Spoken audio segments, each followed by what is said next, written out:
Throughout history, stories of humans making deals with demons have captivated our imaginations. These pacts, often sealed with blood, promise wealth, power, knowledge, or love, in exchange for something far more valuable: the human soul. These tales aren't just legends. They reflect deep fears and desires that have persisted through the ages.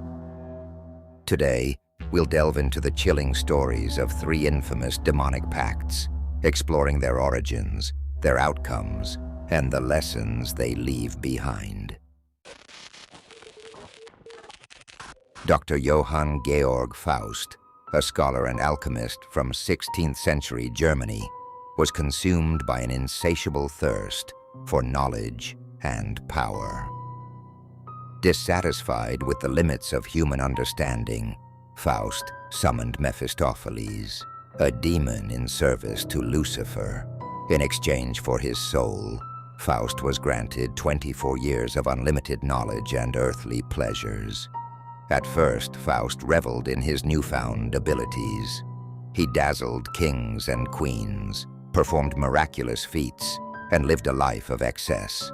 He unlocked secrets of science and magic, becoming a figure both revered and feared. However, as the years passed, the weight of his bargain began to crush him. No matter how much he achieved, his impending doom loomed larger. The fleeting pleasures of wealth and fame could not fill the growing void within him.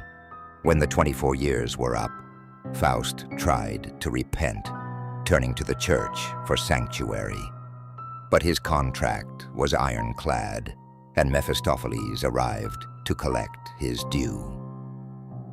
On the final night, as the clock struck midnight, the ground trembled, and a chilling wind swept through Faust's study. His screams echoed into the night as he was dragged into the abyss, leaving behind only the charred remnants of his life's work, a grim reminder of ambition's cost. Niccolò Paganini, the 19th century Italian violin virtuoso, was so extraordinarily talented that many believed his skill came from a pact with the devil. According to legend, Paganini's mother, desperate to see her son succeed, offered his soul in exchange for unparalleled musical ability. From a young age, Paganini's talent was undeniable. By his teenage years, he was already composing and performing pieces that defied conventional techniques.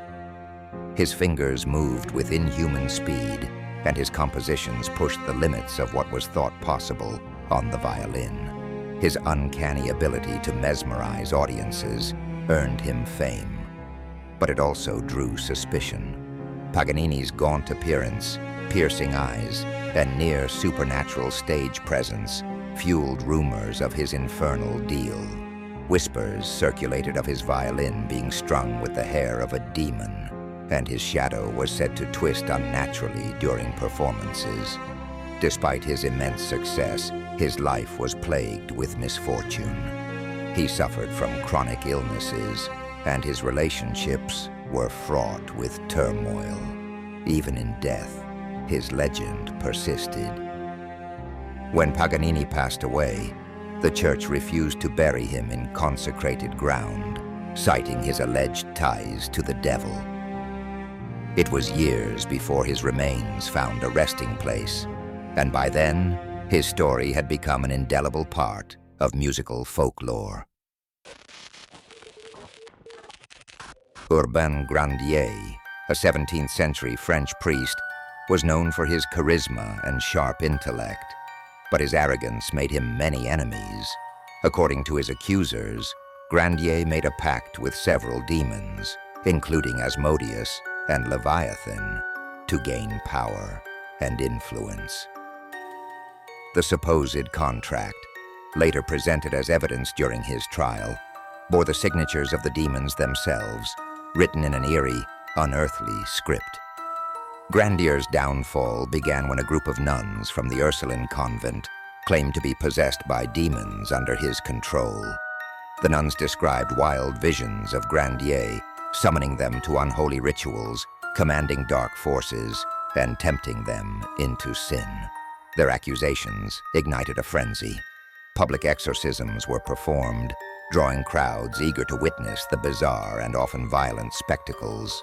The nuns convulsed, screamed, and uttered blasphemies, all while pointing to Grandier as the source of their torment.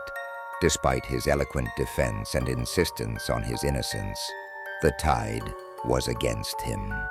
Grandier was subjected to brutal torture, including the infamous boot, a device that crushed his legs. Even under immense pain, he refused to confess. In 1634, he was convicted of witchcraft and burned at the stake. As the flames consumed him, witnesses claimed to see shadows and shapes dancing in the smoke, as if the demons he was accused of summoning had come to watch.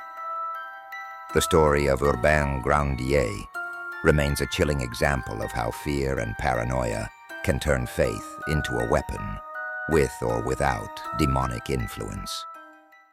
The stories of Faust, Paganini, and Grandier are haunting reminders of the price of ambition and the dangers of tampering with forces beyond our understanding. These tales, whether rooted in truth or legend, speak to the timeless human struggle between desire and morality, between the earthly and the eternal. But these stories also leave us with a question. If offered the world, would you take the deal? Or would you resist, knowing the cost might be your very soul?